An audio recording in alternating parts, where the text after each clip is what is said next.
తిరుపతి ఉప ఎన్నికల ప్రచారం హోరాహోరీగా సాగుతోంది. అధికార వైసీపీ తన స్థానాన్ని మళ్ళీ తిరిగి నిలబెట్టుకోవడం కోసం మంచి మెజారిటీతో సాధించి తన సత్తాన్ని నిరూపించుకోవడం కోసం ప్రయత్నిస్తోంది. కానీ ఆ ప్రయత్నాన్ని అడ్డుకోవాలని ప్రధాన ప్రతిపక్షమైనటువంటి తెలుగుదేశం పార్టీ ప్రయత్నిస్తుంది. కానీ ఈ రెండు పార్టీని తోసిరాజుని మేము ముందుకు వస్తూ ఉంటుంది భారతీయ జనతా పార్టీ. నిజంగా అది సాధ్యమయ్యేటువంటి మాటేనా? భారతీయ జనతా పార్టీకి ఎన్నికల్లో ఉన్నటువంటి అడ్డంకులేంటి, అవకాశాలేంటి? ఈ అంశం మీద మనతో మాట్లాడడం కోసం భారతీయ జనతా పార్టీ నుంచి ఆ పార్టీ ముఖ్య నాయకులు అలాగే AP retired chief secretary AVR Krishna స్టూడియోలో ఉన్నారు. కృష్ణ నమస్తే.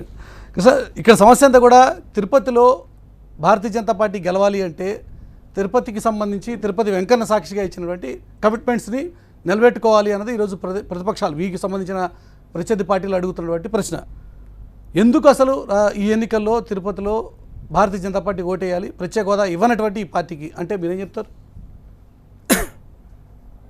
మెయిన్ స్ట్రీమ్ మీడియా మీరు కూడా కలిసి వాస్తవాలను సరిగ్గా ప్రజల్లోకి తీసుకుపోతే ప్రజలు బీజేపీకే ఓటేస్తారు. నేను ఒక 2 minutesలో ఎక్స్ప్లెయిన్ చేస్తాను. అసలు ప్రత్యేక హోదా అంటే మీరేం అండర్స్టాండ్ చేసుకుంటున్నారో చెప్పండి. అది క్రూషల్. అసలు ప్రత్యేక హోదాలో పరిశ్రమ రాయితీలు భాగమా కాదా? మీ అండర్స్టాండింగ్ ఏంటి చెప్పండి నాకు. చెప్పండి, మీరే చెప్పండి. ఇప్పుడు జనాలకి గడిచిన ఒక 10 ఏళ్ల నుంచి జరుగుతున్న ఒక అబద్ధం. అదే నేను దానికి ఒక తర్వాత ప్రత్యేక హోదా మీద ఒక ఆర్టికల్ రాస్తూ విన్స్టన్ చర్చిల్ గారిని కోట్ చేశాను. నిజం నిద్రలేచి నడవటం మొదలుపెట్టేటప్పటికీ అబద్ధం ప్రపంచం అంతా చుట్టేస్తుందని. ఈరోజు ప్రత్యేక హోదా విషయంలో అది ఎగ్జాక్ట్గా జరిగినటువంటి విషయం. 3 వేస్లో దాన్ని నేను చెప్తాను. మొట్టమొదట అసలు ప్రత్యేక హోదా అంటే ఏంది? మన్మోహన్ సింగ్ గారు పార్లమెంట్లో ఇచ్చినటువంటి హామీ ఏంది? 14వ ఆర్థిక సంఘం ఏం చెప్పింది? ప్రత్యేక ప్యాకేజీలు ఏమున్నాయి? ఈ 4 అంశాల మీద ప్రజలకు గనక క్లారిటీ వచ్చేటట్టుగా ఏవి ఇటువటుగా చెప్పాల్సిన అవసరం లేదు. చెప్పగలిగితే ప్రత్యేక హోదా అసలు ఇష్యూవే కాదు. మొట్టమొదట ప్రత్యేక హోదాలో పరిశ్రమ రాయితీలు భాగం కాదు. ప్రత్యేక హోదా ఈశాన్య రాష్ట్రాలకు 1969వ సంవత్సరంలో ఇచ్చారు. ఈ పరిశ్రమ రాయితీలు వేరే ఇండస్ట్రీస్ డిపార్ట్మెంట్ మెమో ద్వారా 1997లో ఇచ్చారు. కాబట్టి ప్రత్యేక హోదా ఆ పేరుతో వచ్చినా మనకు పరిశ్రమ రాయితీలు వచ్చుండేవి కావు. అది ఫస్ట్ పాయింట్ అండర్స్టాండ్ చేసుకోవాల్సింది. రెండోది, మన్మోహన్ సింగ్ గారు పార్లమెంటు సాక్షిగా ఇచ్చిన వాగ్దానాన్ని నరేంద్ర మోడీ గారు నెరవేర్చటం లేదు అనేది. అసలు మన్మోహన్ సింగ్ గారు పార్లమెంట్ సాక్షిగా ఏం చెప్పారు? జస్ట్ అది యాక్చువల్గా కోట్ అన్ కోట్ చదివేస్తాను, అంత అర్థమైపోతుంది.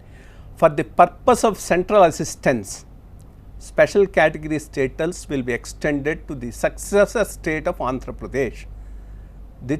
This will put the state finances on a firmer footing. ఎక్కడా పరిశ్రమ రాయితీల గురించి ఆయన మెన్షన్ చేయలేదు.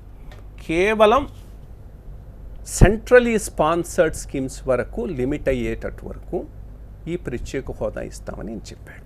ఇది సెకండ్ పాయింట్. 1 minute బికాస్ ఇది నాకు 2 minutes దీని మీద వదిలేయాలి. ఎందుకంటే ఇంతవరకు ఈ కాన్సెప్ట్ను సక్రమంగా ఎక్కడ ఇది ప్రజల్లోకి పోలేదు.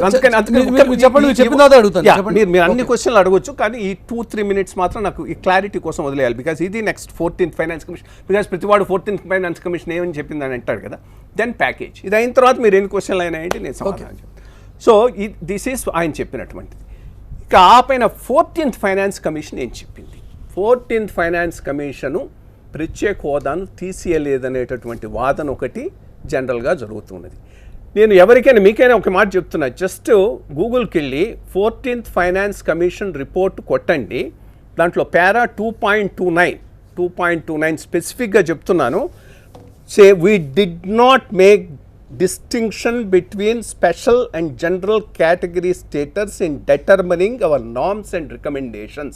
వాళ్ళ అప్రోచ్లోనే వాళ్ళు చాలా క్లియర్గా స్పెషల్ కేటగిరీ స్టేటస్ ప్రత్యేక హోదా ఉన్న రాష్ట్రాలకు లేని రాష్ట్రాలకు మధ్య ఎటువంటి విభజన డిస్టింక్షను మేము చూపెట్టలేదని చాలా క్లియర్గా 2.29 పారాలో రాశారు. ఇంకొకటి దీంట్లో ఆయన అభిజిత్ సేన్ అనేటువంటి ఒక మెంబరు ఒక ఆయన డిఫరెంట్ విభేదిస్తూ ఆయన నోట్ ఇవ్వటం జరిగింది.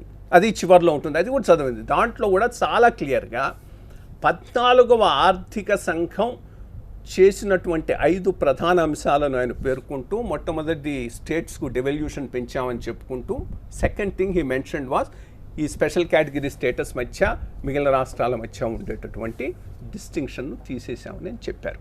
కాబట్టి ఈరోజు టెక్నికల్గా ప్రత్యేక హోదా మనం అండర్స్టాండ్ చేసుకుంటున్న ఈ దీంట్లో ఎక్కడా లేదు, అది వాస్తవం. దాంట్లో ఏమీ there is no two opinions about it. But ఈ 90% ఏదైతే సెంట్రల్ అసిస్టెన్సు ఈశాన్య రాష్ట్రాలకు పోతుందో దానిని నీతి ఆయోగ్ ఏర్పాటైన తర్వాత కొన్ని కమిటీస్ ఆఫ్ చీఫ్ మినిస్టర్స్ని ఏర్పాటు చేశారు. దాంట్లో మన ఆ రోజు చంద్రబాబు నాయుడు కూడా ఈ టెక్నాలజీ దానికి సంబంధించినటువంటి దాన్ని హెడ్ చేశారు. మధ్యప్రదేశ్ చీఫ్ మినిస్టరు ఉన్నటువంటి ఒక సబ్ కమిటీ ద్వారా ఈ కేంద్ర ఇచ్చేటటువంటి ఈ పథకాలలో వచ్చే ఈ సహాయాన్ని 90% వాళ్ళకి ఇస్తూ ఒక మెమో 2016లో ఇచ్చారు. సేమ్ థింగ్ వాళ్ళకి ఏది ఇస్తున్నారో అక్కడ దాన్నే మనకు ఈ ప్యాకేజ్ కింద ఇస్తా ఉన్నారు. అక్కడ వాళ్ళకు ఆ స్పెషల్ కేటగిరీ స్టేటస్ అనేటటువంటి పదాన్ని ఉపయోగించలేదు, జస్ట్ సెంట్రల్ అసిస్టెన్స్ అన్నారు, మనకు ప్యాకేజ్ అన్నారు. ఆ మొత్తం 16,000 కోట్లు వచ్చేది. దీన్ని ఇచ్చే విధానం ఏంది? ఈ మల్టీలేటరల్ ఏజెన్సీ నుంచి మనకు వచ్చేటటువంటి లోన్లను కేంద్ర ప్రభుత్వం కడుతుంది. దానికి రాష్ట్ర ప్రభుత్వం ఒప్పుకున్నది 16,000 కోట్లు 18 కోట్లు ఇంట్రెస్ట్ కూడా మనం పే చేయడం జరిగింది. అప్పుడు మనం ఏమన్నాం, ఒకవేళ ఇదే పద్ధతిలో మనం తీసుకుంటే మేము 16,000 కోట్లు తీసుకునేటటువంటి ప్రాజెక్టులు మా దగ్గర లేవు, దీనిని మాకే నబార్డ్ ద్వారానో 16,000 కోట్లు ఇప్పించేసి మీరు అది కట్టండి గవర్నమెంట్ ఆఫ్ ఇండియా, దానికి ఒప్పుకున్నారు. కానీ దాన్ని మామూలుగా ఇవ్వము, దానికి ఒక సపరేటు ఎస్పీవి పెట్టుకోమంటే అక్కడ వీళ్ళు అప్పటికే యూటర్న్ తీసుకున్నారు, పొలిటికల్గా తీసుకున్నారు యూటర్న్. అది నాకు వద్దు పొమ్మన్నాడు.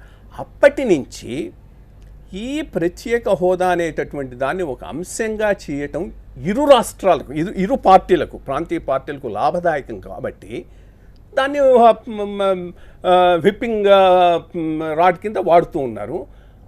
మీడియా అంతా వాళ్ళ చేతిలో ఉంది కాబట్టి ఆల్టర్నేటివ్ పాయింట్ ఆఫ్ వ్యూ అసలు ప్రజల్లోకి పోవటం లేదు. నేను ఒక్క నిమిషం ఇంకొక మాట చెప్తాను. ఆ రోజు దీని మీద నేను రాసిన ఆర్టికల్ హిందూలో పబ్లిష్ అయింది. తెలుగు పత్రికలో ఒక్క దాంట్లో నాకు స్పేస్ దొరకలేదు వేయటానికి, ఆంధ్రభూమిలో వేసాం. So that is the amount of media power in taking it one side. అందుకని ఇది ఇష్యూ అయింది, లేకపోతే అసలు ఇష్యూయే కాదు. ఆ 16,000 కోట్లు ఇప్పటికైనా నష్టపోతున్నాం. రాష్ట్రం ఈ 2 పార్టీలు చేస్తున్న రాజకీయాల వలన రాష్ట్రానికి వచ్చే 16,000 కోట్లు రాకుండా పోతుంది. సరే 70,000 కోట్ల ఆదాయానికి 70,000 కోట్ల రుణం తీసుకునే మాకు ఈ 16,000 కోట్లు ఏంది పచ్చిగడ్డి పలహారం అంటే అది ఎవరైనా చెప్పలేమనుకోండి. ఆ స్టేజ్లో ఉన్నాం మనం ఇప్పుడు ఆర్థికంగా. సో అది that is broadly about okay. ఇది ప్రత్యేక హోదాకి సంబంధించి మీడియాతో సహా అందరూ కనుక ప్రజలకు వాస్తవాలు చెప్తే సమస్య ఉండదు అన్నది మీరు ఇంతకుముందు అన్నటువంటి మాట. మీడియాగానే ఒక ఇండిపెండెంట్ మీడియాగానే మీరు అన్నట్టు ఆ బయాస్ మీడియా విషయాలు పక్కన పెడదాం. ఒక ఇండిపెండెంట్ మీడియాగానే నేను అడుగుతున్నటువంటి ప్రశ్న నెంబర్ 1, ఆ రోజు మన్మోహన్ సింగ్ గారు అప్పటి ప్రధానమంత్రి కోట్ ఏం చెప్పారనేది మీరే చెప్పారు, ఆల్రెడీ చదివినిపించారు. ఆయన ఏం చెప్పారనేది రాజ్యసభలో జనాలు కనబడలేదు. ఆ గొడవలో మీరు నేను అందరూ కూడా సాక్ష్యమే దానికి. కానీ ఆ రోజు అప్పటి ప్రతిపక్ష నాయకుడిగా ఉన్నటువంటి వెంకయ్యనాయుడు గారు జైట్లీ గారితో కలిసి అడిగినటువంటి మాట, ఆంధ్రప్రదేశ్ విభజిత ఆంధ్రప్రదేశ్లో మీరు 5 ఏళ్ల పాటు రాయితీలు ఇస్తూ ఉంటున్నారు, కానీ ఒక పరిశ్రమ ప్రారంభించాలన్నా, అది ఎస్టాబ్లిష్ అవ్వాలన్నా, అది పరిగెత్తాలన్నా, అది నడక మొదలు పెట్టాలన్నా కొంత సమయం పడుతుంది. కాబట్టి 5 ఏళ్ళు కాదు, కనీసం 10 ఏళ్ల పాటు ప్రత్యేక హోదా ఉండాల్సిందే. ఇది ఆ రోజు పార్లమెంట్లో వెంకయ్యనాయుడు గారు చెప్పిన మాట, నెంబర్ 1. నెంబర్ 2, మీ పార్టీకి సంబంధించి 2014 మేనిఫెస్టో వైజాగ్లో విడుదల చేస్తున్న సందర్భంలో మీ భారతీయ జనతా పార్టీకి సంబంధించిన మేనిఫెస్టో చచ్చిపోతున్నటువంటి ఆంధ్రప్రదేశ్కి, ఈరోజు క్యాపిటల్ లేదు, క్యాపిటల్ లేనటువంటి రాష్ట్రం, చచ్చిపోతున్నటువంటి ఆంధ్రప్రదేశ్కి ఇది ఒక సంజీవనిలా పనిచేస్తుంది. ఇక్కడ పరిశ్రమలు పెట్టాలన్నా లేక మరే ఇతర అవకాశాలు ఇక్కడ ఉపయోగించుకోవాలన్నా కూడా ఇది ఒక సంజీవనిలా పనిచేస్తుంది ఈ ప్రత్యేక హోదా. ఇది కూడా మీ నాయకులే చెప్పినటువంటి మాట. దీనికి మీ సమాధానం? ఫస్ట్ నేను అది వెరిఫై చేయండి, దాని మీద నేను రియాక్ట్ కాలేను. బికాస్ మీరు చెప్తున్నారు ప్రత్యేక హోదాను మిగిలిన వాళ్ళు కూడా అండర్స్టాండ్ చేసుకున్నట్టు వీళ్ళు అండర్స్టాండ్ చేసుకొని ఉండొచ్చు. అది వేరే విషయం. ఏ లెవెల్లో అన్నారో ఏమన్నారో తెలియదు మనకి. అది వెంకయ్య నాయుడు కూడా ఎగ్జాక్ట్ వర్డ్స్ ఏం వాడారో నాకు తెలియదు. సంజీవని ఆయన వాడిన Sanjeevini okay, I mean even now it is Sanjeevini. 16,000 కోట్లు సంజీవిని కాదా మనకు? పాయింట్ ఈస్ 16,000 కోట్లు ముష్టి అనుకునేటువంటి స్థాయిలో ఏ రాష్ట్రం ఉందన్నా కానీ ఆ రాష్ట్ర ఆర్థిక మేనేజ్మెంట్లో ఏదో చాలా ఫండమెంటల్ లోపం ఉన్నదని నా ఉద్దేశం. 16,000 కోట్లు సబ్స్టాన్షియల్ అమౌంట్. 22,000 కోట్లు రెవెన్యూ డెఫిసిట్ కింద 5 ఏళ్ళకి ఇచ్చినప్పుడు ఆ 14th ఫైనాన్స్ కమిషను ఇంకా ఏ రాష్ట్రానికి రాలేదు. నార్త్ ఈస్టర్న్ స్టేట్స్కి ఒక్కదానికి వచ్చింది, ఆంధ్రప్రదేశ్కి ఒక్కదానికి 5 ఏళ్ళకు వచ్చింది. అక్కడ కూడా ఒక బ్యాక్గ్రౌండ్లో ఒక పాత్ర అయితే పోషించబడింది, దాన్ని ఎవడు కాదనలేదు. సో అందుకని ఏదో ప్రత్యేకంగా ఈ రాష్ట్రం మీద వివక్షత ఉంది అని అనటం కరెక్ట్ కాదు. సరే, చంద్రబాబు నాయుడు గారు బలపడుతున్నారు కాబట్టి వివక్షత ఉన్నది అని ఆ రోజు ప్రచారం చేసిన వాళ్ళకు కూడా ఈరోజు అది కాదు కదా కారణం.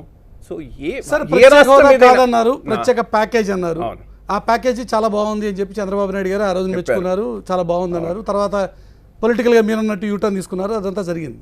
కానీ ఈ రోజున వైఎస్ఆర్ పార్టీ ప్రభుత్వం అడుగుతున్నటువంటి మాట, లేక ఈరోజు ప్రధాన ప్రతిపక్షం తెలుగుదేశం కూడా అడుగుతున్నటువంటి మాట, ఆ రోజు ఒప్పందాల గురించి మేము అడగట్లేదు. కానీ ఈ రోజున భారతీయ జనతా పార్టీ బీజేపీలు ఆ రోజు ఏ ఒప్పందాలు చేసుకున్నాయో మాకు తెలియదు, భారతీయ జనతా పార్టీ టీడీపీలు ఆ రోజు ఏ ఒప్పందాలు చేసుకున్నాయో మాకు తెలియదు. ప్రత్యేక హోదా అనేది పార్లమెంటు వేదికగా ఇచ్చినటువంటి కమిట్మెంట్, ఆ కమిట్మెంట్ మేము ఫుల్ఫిల్ చేయమని అడుగుతున్నాం. తప్పే ఉంది ఇందులో? మీరు అడగటంలో తప్పు లేదు. ఇప్పుడు ఎక్స్ప్లెయిన్ చేశాం కదా, ప్రత్యేక హోదా ఎక్కడ ఏ రాష్ట్రానికి ఉందో చూపెట్టని తప్పకుండా ఇద్దాం.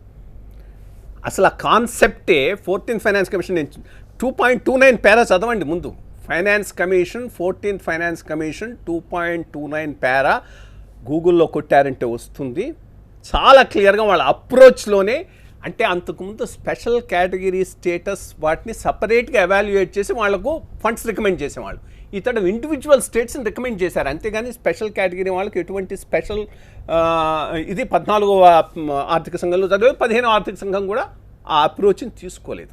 సో లేని దానిని ఎట్లా ఇస్తాం, దాని బదులు ప్యాకేజీ అక్కడ కూడా ఇవ్వట్లేదు కదా. అక్కడ ఇస్తున్నది కూడా సెంట్రల్ అసిస్టెన్స్, దేని మీద ముఖ్యమంత్రుల యొక్క కమిటీ రికమెండేషన్స్ మీద ఇస్తున్నటువంటి సెంట్రల్ అసిస్టెన్స్. అదే ఎగ్జాక్ట్గా వాళ్ళకి ఏం వస్తున్నదో అదే మీకు ఇస్తున్నాము. అది 18,000 కోట్లు 16,000 కోట్లు వస్తుందని. ఇప్పుడు సమస్య గుడి ముందో పిల్ల ముందా అన్నట్టు పార్లమెంట్లో ఇచ్చిన కమిట్మెంట్ ముందా, లేక మళ్ళీ 14th ఫైనాన్స్ కమిషన్ రికమెండేషన్స్ ముందా? నేను చెప్తే పార్లమెంట్లో ఇచ్చిన కమిషన్ కూడా అదేనని చెప్తూ ఉన్నాను కదా. పార్లమెంట్లో ఇచ్చిన కమిషన్ కోసమే, అందుకే కదా నేను ఆ రోజు ఇచ్చినటువంటి కమిట్మెంట్ మాట అదే కదా మిమ్మల్ని జీవితాంతం వెంటాడుతుంది. 10 ఏళ్ళుగా మిమ్మల్ని వెంటాడుతుంది. అందుకనే మన్మోహన్ సింగ్ గారి స్టేట్మెంట్ చదివి వినిపించాను. For the purpose of central assistance special category status will be extended to the state of Andhra Pradesh. Central assistance కోసంగా స్పెషల్ కేటగిరీ స్టేటస్ అనే పదం ఈ రోజు లేదు కాబట్టి స్పెషల్ ప్యాకేజ్ కింద అదే అసిస్టెన్స్ని ఇస్తున్నామని చెప్తున్నారు. 16,000 కోట్లు. సరే, ఆ ప్యాకేజ్ మాకెందుకు, ప్యాకేజ్ వద్దు, మేము ఈ రోజు ప్రత్యేక హోదానే ఇవ్వండి అన్నది ఈ రోజు లేదు కాబట్టి, ఎవరికి ఇవ్వట్లేదు కాబట్టి మీకు ఇచ్చేది ఇవ్వటం నాకు ఛాన్స్ లేదనేది సెంట్రల్ గవర్నమెంట్ వాదన. నార్త్ ఈస్టర్న్ స్టేట్స్ కూడా ఇవ్వట్లేదు. సరే, దాంతో పాటుగా బుందేల్ఖండ్ తరహాలో ఒక ప్యాకేజీ ఉండబోతోంది అన్నది మరొక చర్చ. దాని గురించి కూడా ఒక గొడవ నడుస్తుంది కొన్నేళ్లుగా. ఆ బుందేల్ఖండ్ తరహా ప్యాకేజ్ సంగతి ఏంటి? ఈ రోజున వెనకబడి ఉన్నటువంటి రాయలసీమకు కానీ, లేక ఉత్తరాంధ్రలో ఉన్నటువంటి ఆ 3 జిల్లాలకు కానీ ఇస్తామన్నటువంటి ప్యాకేజ్ మాట ఏంటి? ఏడాదికి ఒక 350 కోట్లు ఇచ్చి ఆ రాష్ట్రాలు అద్భుతంగా అభివృద్ధి చెందిపోతాయి అని చెప్తే అది ప్యాకేజ్ అవుతుందా? రైట్, ఒక్క నిమిషం. దాన్ని కూడా అది కూడా పూర్తిగా వక్రీకరించబడినటువంటి విషయం, దాంట్లో ఏమీ డౌట్ లేదు. బుందేల్ఖండ్లో ఎన్ని జిల్లాలు ఉన్నాయి? 13 జిల్లాలు ఉన్నాయి. 13 జిల్లాలకు ఒక్కొక్క జిల్లాకు మనకిచ్చినట్టే 50 కోట్లు. 50 కోట్లు ఇస్తే మొత్తం వాళ్ళకి ఇచ్చింది 5 ఏళ్లలో 3,750 కోట్లు సెంట్రల్ అసిస్టెన్స్. ఏది? బుందేల్ఖండ్లో ఉన్న 13 జిల్లాలకు. మన 7 జిల్లాలకు అదే రకంగా 50 కోట్ల చొప్పున 5 ఏళ్ళు ఇస్తే 1,050 కోట్లు వస్తాయి. అవి సెంట్రల్ అసిస్టెన్స్ కింద వచ్చేది ఈక్వల్ అక్కడికి ఇక్కడికి. అక్కడ వాళ్ళు ప్యాకేజింగ్ అన్నప్పుడు ఏమేం కలిపారంటే, ఆల్రెడీ గవర్నమెంట్ ఆఫ్ ఇండియా నడుస్తున్నటువంటి స్కీములు 2,500 కోట్లు. ఎన్ఆర్ఈజిఎస్ ఇక్కడ నడుస్తుంది కదా, 1,066 కోట్లు. పిఆర్జిఎఫ్ 250 కోట్లు. ఇవన్నీ కలిపి 7,400 కోట్లు చూపెట్టారు. ఇక్కడ అదే చేయొచ్చు. ఇప్పుడు ఇచ్చేటటువంటి 1,050 crores-కు నువ్వు MNREGS ఆల్రెడీ ఆన్గోయింగ్ స్కీమ్స్ అన్నీ కలుపుకుంటే ఇది ప్యాకేజ్ అవుతుంది.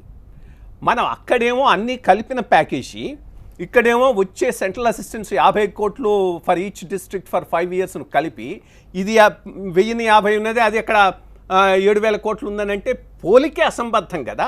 దీన్ని నువ్వు పోల్చాల్సింది 1,050 crores, అక్కడ నువ్వు పోల్చాల్సింది 1,050 crores మొత్తం 5 ఏళ్ళకి ఇచ్చేటటువంటిది, అక్కడ పోల్చాల్సింది అక్కడ ఇస్తున్నటువంటి సెంట్రల్ అసిస్టెన్స్ విచ్ ఈస్ 3,650 కోట్లు. అక్కడ 13 జిల్లాలు, ఇక్కడ 7 జిల్లాలు.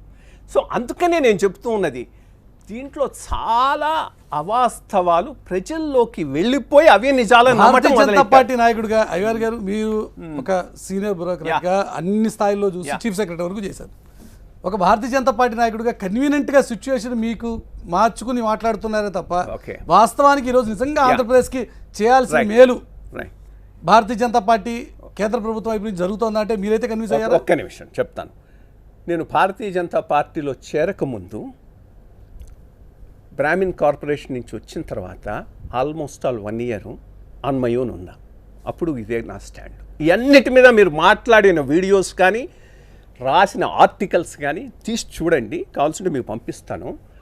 అప్పుడే నేను అనుకుంటూ ఉన్నాను, ఒరే ఇది చాలా 1-sidedగా మీడియాను ఈ 2 ప్రాంతీయ పార్టీలు కలిసి తీసుకుపోతూ ఉన్నాయి.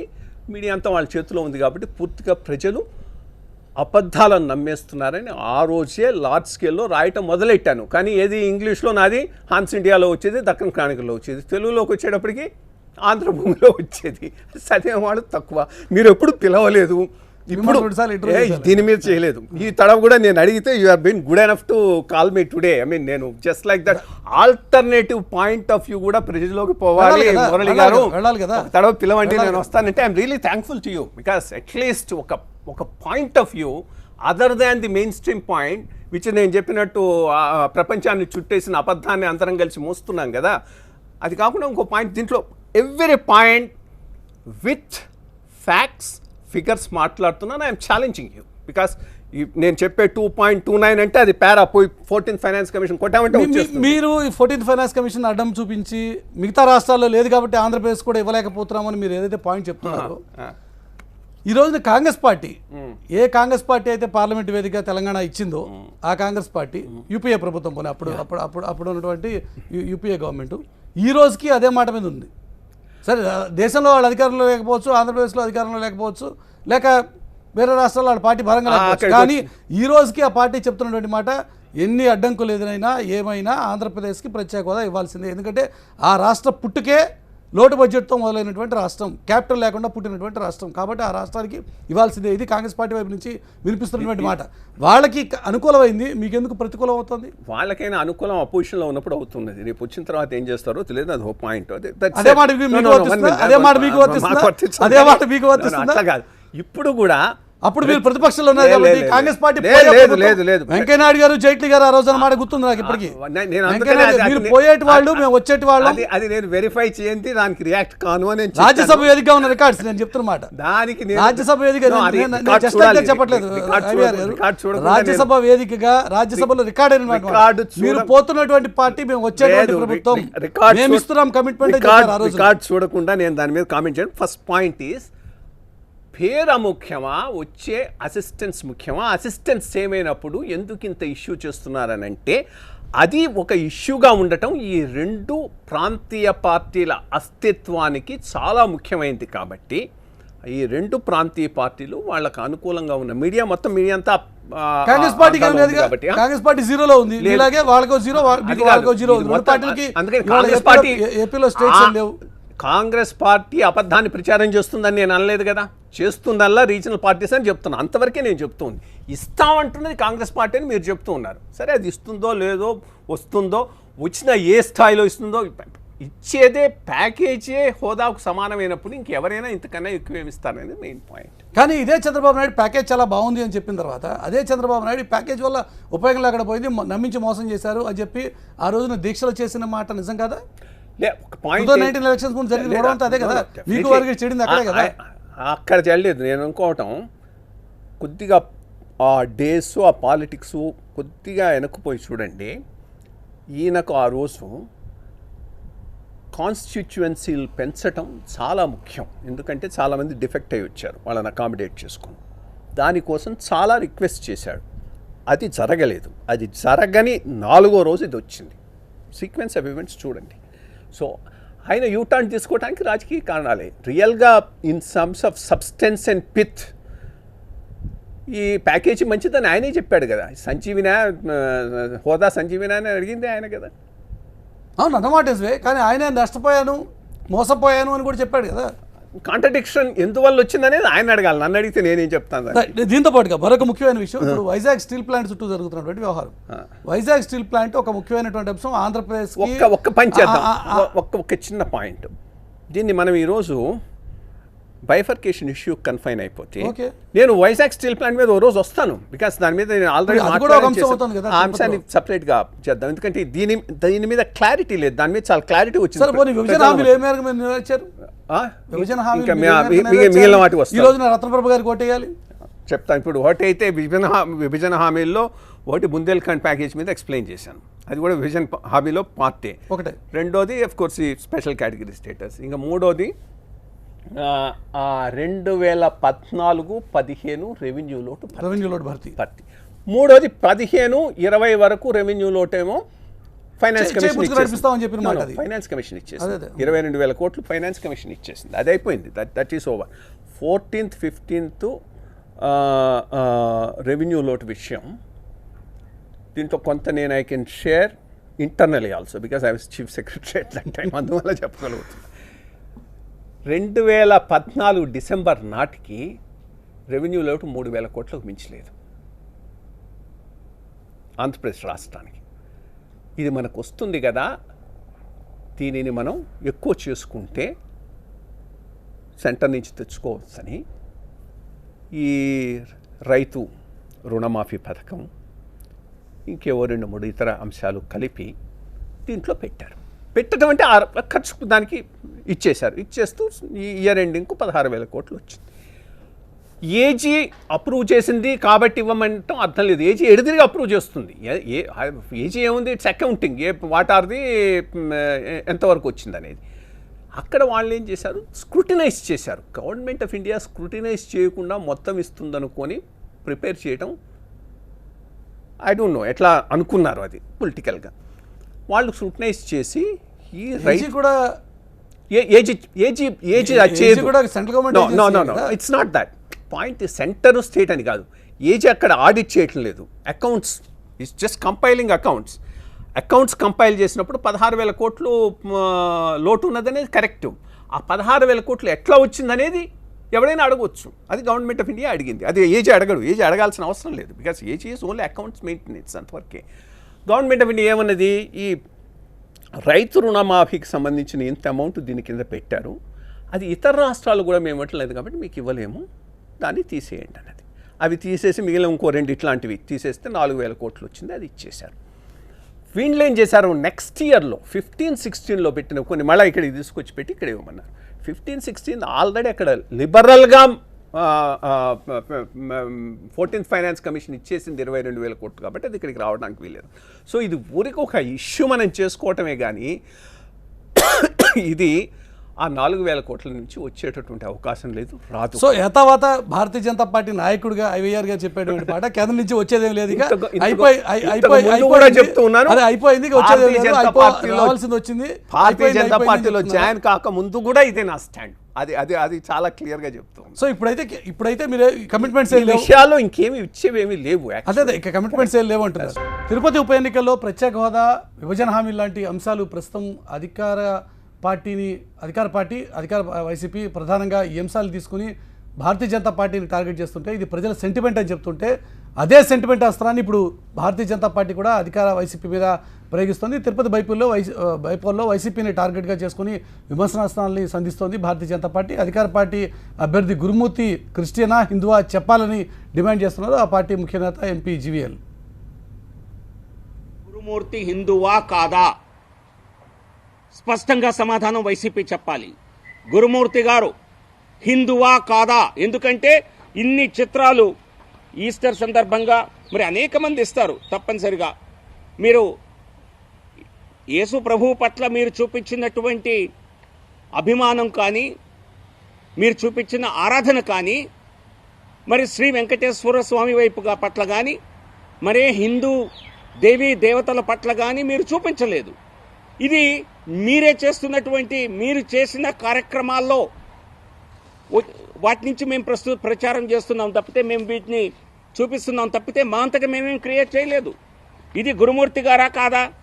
ఇది మీరే స్వయంగా ఆశీర్వాదం తీసుకోవటానికి వెళ్ళారా లేదా అంటే ఈ ఆధారాలను బట్టి మీరు స్పష్టంగా క్రిస్టియన్ మత విశ్వాసాన్ని కలిగి ఉన్నవారని, మీరు హిందూ ధర్మాన్ని ఆచరించటం లేదు అని చెప్పటానికి ఇంతకంటే మరో రుజువు కావాలా? ఇది జీవేలు అడుగుతున్నటువంటి ప్రశ్న అధికార వైసీపీని. మీరే చెప్పాలి ఈ రోజున అవిఆర్ గారు, ఈ రోజున సెంటిమెంట్కి సెంటిమెంట్ కౌంటర్ అని చెప్పి క్రిస్టియన్ హిందూ ఈ అంశాలు తీసుకొస్తున్నారా? ఎందుకంటే ప్రజల సెంటిమెంట్గా మారిపోయింది ప్రత్యేక హోదా, కాబట్టి ఆ సెంటిమెంట్కి ఈ సెంటిమెంట్ వీరు కూడా కాదు. అంటే ప్రత్యేక హోదాని నేను తిరుపతి విషయంలోనే చూడటం లేదు. First of all let's be very clear about it. ప్రత్యేక హోదా భారతీయ జనతా పార్టీ మిగిలిన అన్ని రాష్ట్రాలలో ఒక ప్రపంచంలాగా పోతూ ఉంటే ఆంధ్రాలో ఎందుకు అడ్డుకట్టపడింది అనే దానికి ఒక్క తడవ ఆలోచిస్తే ఈ అంశాల మీద జరిగినటువంటి అసత్య ప్రచారాలు చాలా వరకు కారణం అనేది నా అభిప్రాయం. నేను అనేది తమిళనాడులో కూడా ఆంధ్రా కన్నా ఈరోజు ముందు బీజేపీ వచ్చే అవకాశాలు ఉంది. అంత లెవెల్లోకి ఈ యాంటీ బీజేపీ ప్రాపగాండా ఈ రెండు ప్రాంతీయ పార్టీలు తీసుకుపోయినాయి. ఇక ఇక్కడ వస్తే మెయిన్ పాయింట్ అసలు హిందూ కాంతి కంటెస్ట్ చేయడానికి లేదు కదా ఎస్సీ దీని నుంచి, ఎస్సీ కాన్స్టిట్యుయెన్సీ నుంచి. ఆ పాయింట్ అడుగుతున్నాడు ఆయన. చాలా ఇంపార్టెంట్ పాయింట్ రైజ్ చేశారు జీవీఎల్ గారు. కాబట్టి అది మళ్ళీ ఒక మత మార్పిడికి సంబంధించిన అంశాలు, కాన్స్టిట్యూషనల్ ఇష్యూ. ఐ మీన్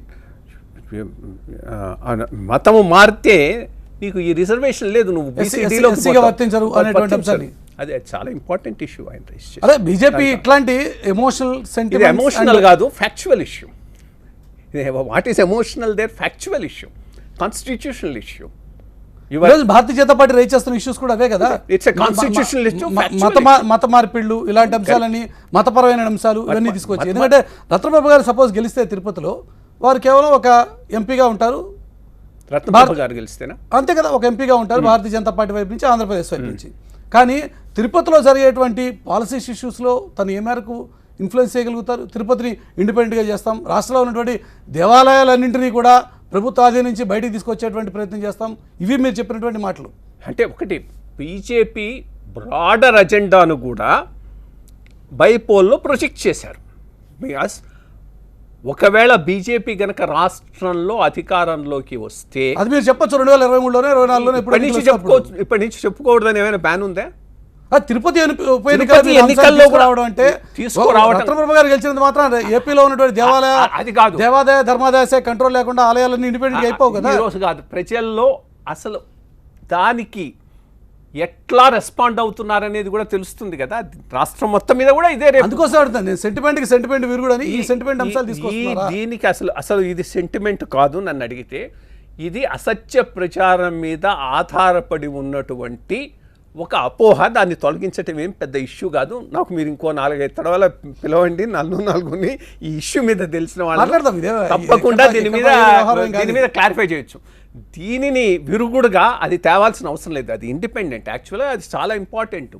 దేవాలయాలు ప్రభుత్వ అధీనంలో ఉండటానికి వీలు లేదు, మసీదులు లేవు, చర్చిలు లేవు. నేనే మాట్లాడాను మొన్న ఎక్కడ తిరుపతిలో. మా హిందూ దేవాలయాల హిందూ సంస్థల చేతులు కట్టేసి మిగిలిన వాళ్ళని ఫ్రీగా వదిలిపెట్టి పరిగెత్తమంటే ఎక్కడ పరిగెత్తారు? రెండోది, ప్రభుత్వానికి చిత్తశుద్ధి ఉందా ఆ విషయాల్లో? నాకైతే ఉన్నట్టు అనిపించటం లేదు. దాంతోపాటు ఇన్స్టిట్యూషన్కి సంబంధించి ఎవరికి సమయం మించిపోతుంది కాబట్టి ఇన్స్టిట్యూషన్కి సంబంధించి కూడా భారతీయ జనతా పార్టీ మోసం చేసింది. ఇచ్చినటువంటి కమిట్మెంట్స్ ఏవి కూడా ఫుల్ఫిల్ చేయలేదు. విభజన హామీలో అది కూడా ఒక ముఖ్యమైన అంశం అన్నది మీ మీద వస్తే మరొక విమర్శ. ఇన్స్టిట్యూషన్స్ ఆ 2 ఫైనాన్స్ కమిషన్స్ పీరియడ్లో ఎప్పుడైనా పెట్టొచ్చు అని ఉంది. ఉత్తర పోయి చదవండి. అంటే 10 ఏళ్ల టైం ఉంది. 10 ఏళ్ల టైంకు 2 ఏళ్ళలోనే అయిపోతుంది సార్ already. 2 ఏళ్లలో పెట్టేశారని చెప్తూ ఉన్నాను. అది ఏం వచ్చేసింది, ఐఏఎం వచ్చింది, ఇస్రో వచ్చింది, అన్నీ వచ్చాయి అప్పుడే. ఎప్పుడు చంద్రబాబు గారి టైంలోనే అన్నీ వచ్చాయి. 2 వేటికైతే యూనివర్సిటీస్కు యాక్ట్ చేయాలి కాబట్టి నేను సిఎస్గా ఉన్నప్పుడు జరగలేదు, అది కూడా ఆ పైన అయిపోయింది. ఫస్ట్ పాయింట్, ఇన్స్టిట్యూషన్స్ వీటిని ఎస్టాబ్లిష్ చేసిన తర్వాత ఒక డైరెక్టర్ ఉంటాడు, దాన్ని రన్ చేస్తూ ఉంటాడు, అతనికి ఒక బడ్జెట్ ప్రొజెక్షన్ ఇయర్ వైజ్ ఉంటుంది, దాన్ని బట్టి అతను డబ్బులు అడుగుతాడు, దాన్ని బట్టి పంపిస్తారు. ఈ ఇన్ఫర్మేషన్ ఎంత లేకుండా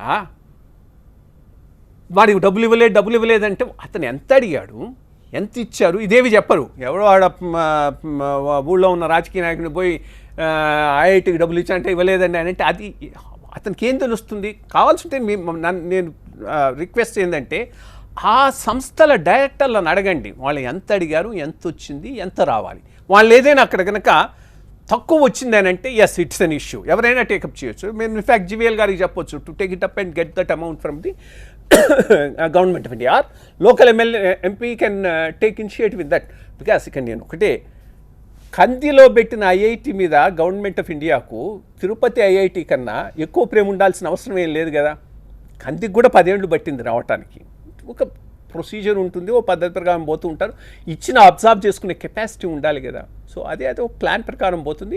ఆ డైరెక్టర్స్ను ఎస్ డెఫినెట్లీ చెప్పొచ్చేదంటే మేమేం బాకీ లేవు ఏపీకి అని చెప్తుంది. తప్పకుండా ఇవ్వాల్సిందని ఇచ్చారు, దానిని సరిగ్గా ప్రొజెక్ట్ చేయడం కోసమే ఈ రోజు నేను ఇక్కడికి వచ్చాను. ఇది ఇంతవరకు జరగలేదు అనేది నా బాధ. Right sir, thank you so much GVL గారు. టీవీఎన్ కోసం సమయం జీవీఎల్ గారు కృష్ణారావు సారీ అయ్యర్ గారు టీవీఎన్ కోసం సమయం కాడేది జీవీఎల్ గారి గురించి మాట్లాడుతున్నాను. అయ్యర్ గారు థ్యాంక్ యూ. ప్రధానంగా ఉప ఎన్నికల సందర్భంలో retired chief secretary IYR Krishnarao గారు చెప్తున్నటువంటి మాట, భారతీయ జనతా పార్టీ వైపు నుంచి ఇచ్చిన కమిట్మెంట్స్ అన్ని ఫుల్ఫిల్ చేసామని. మరి ఇవన్నీ కూడా విన్న తర్వాత తిరుపతి ప్రచారకం కన్విన్స్ అవుతారా లేదా, రేపు తీర్పులో ఏ రకమైనటువంటి తీర్పు చెప్పబోతున్నారో ఇవన్నీ చూద్దాం. ఇది వాళ్ళ flash point. Next trending news చూస్తూనే ఉండండి టీవీ9.